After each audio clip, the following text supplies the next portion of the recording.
pour ma part, j'ai été arrêté le 23 janvier 57.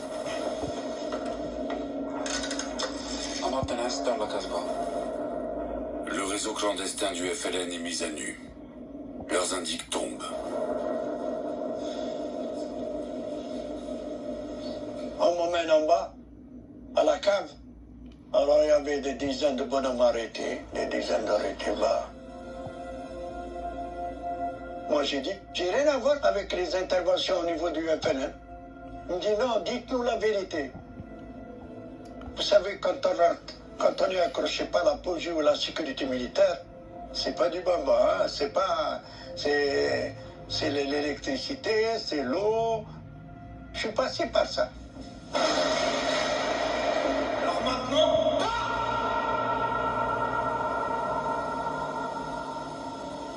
mais on avait un mot d'ordre que si on est arrêté, on doit tenir 24 heures pour ne pas faire tomber l'organisation.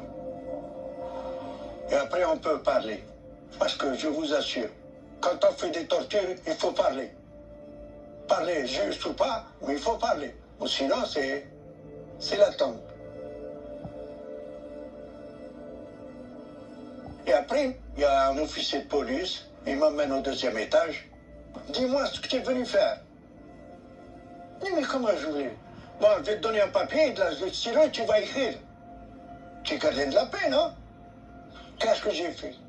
Je le regarde. Vous savez, 23 ans, on s'en fout pas mal de la vie.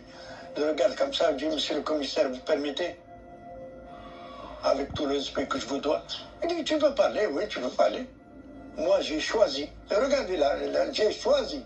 Entre les deux feux, j'ai choisi le feu du FLN. Faites de moi maintenant ce que vous voulez. Il faut être dingue pour le faire. Il est chic, enragé.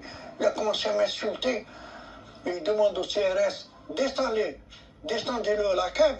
Il reste debout, les bras en l'air, pendant 24 heures. S'il baisse les bras, tu lui fous une balle dans la tête. Moi, je suis resté comme ça pendant 24 heures. 24, j'ai eu des séquelles quand même